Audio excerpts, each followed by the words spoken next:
ഭക്തിസാന്ദ്രമാണ് കൊട്ടിയൂർ ഉത്സവനഗരി. വൈശാഖ മഹോത്സവം യാഗോത്സവം എന്നുകൂടി അറിയപ്പെടുന്ന ആചാരപ്പെരുമകളുടെയും വൈശിഷ്ട്യമാർന്ന നിരവധി ചടങ്ങുകളുടെയും മഹോത്സവമാണ്.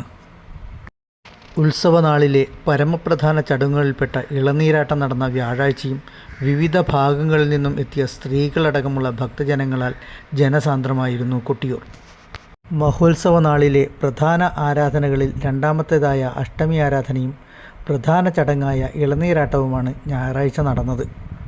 ഭണ്ഡാര അറയുടെ മുന്നിലാണ് അഷ്ടമി ആരാധന പൂജ നടന്നത്. ഉച്ചശീവേലിക്ക് ശേഷമാണ് അഷ്ടമിപ്പാട്ട് എന്ന് അറിയപ്പെടുന്ന അഷ്ടമി ആരാധന നടന്നത്. സ്ഥാനികനായ പന്തീരടി കാമ്പറുമാണ് അഷ്ടമി ആരാധന നടത്തിയത്.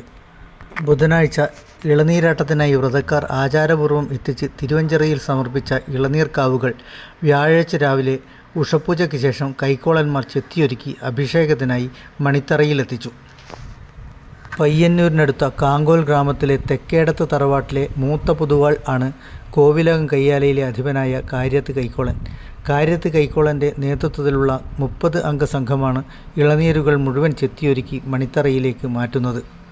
തിരുവഞ്ചിറയുടെ പരിപാലനം, നിവേദ്യ സാധനങ്ങൾ എത്തിച്ചു നൽകൽ തുടങ്ങിയ നിരവധി കാര്യങ്ങൾ നിർവഹിക്കേണ്ടത് കാര്യത്ത് കൈക്കോളൻ്റെ നേതൃത്വത്തിലുള്ള സംഘമാണ്. രാത്രിയിൽ ഇളനീരാട്ടം നടക്കുന്നതിന് തൊട്ടു മുന്നേ മുത്തപ്പൻ വരവ് എന്ന ചടങ്ങ് നടന്നു.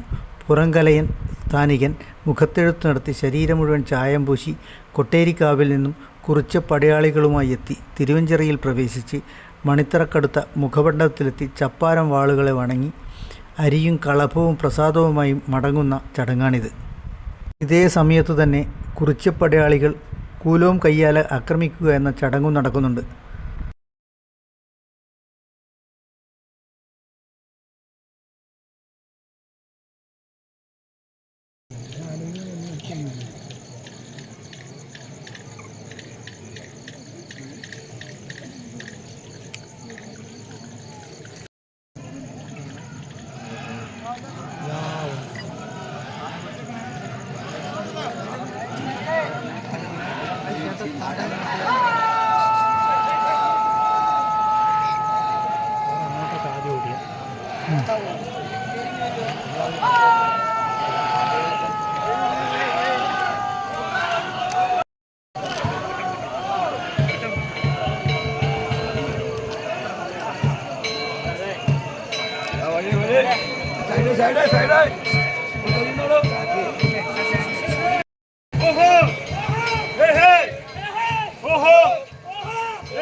മുത്തപ്പൻ വരവിന് ശേഷമാണ് ഹരിഗോവിന്ദ നാമങ്ങളാൽ മുഖരിതമായ അന്തരീക്ഷത്തിൽ മണിത്തറയിലെ സ്വയംഭൂവിൽ ഇളനീരാട്ടം നടന്നത്.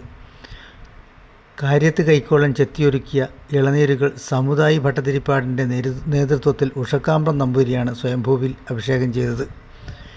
മഹോത്സവത്തിലെ മൂന്നാമത്തെ ആരാധനയായ രേവതി ആരാധന ജൂൺ 2-നും അവസാനത്തെ ആരാധനയായ രോഹിണി ആരാധന 6-നും നടക്കും.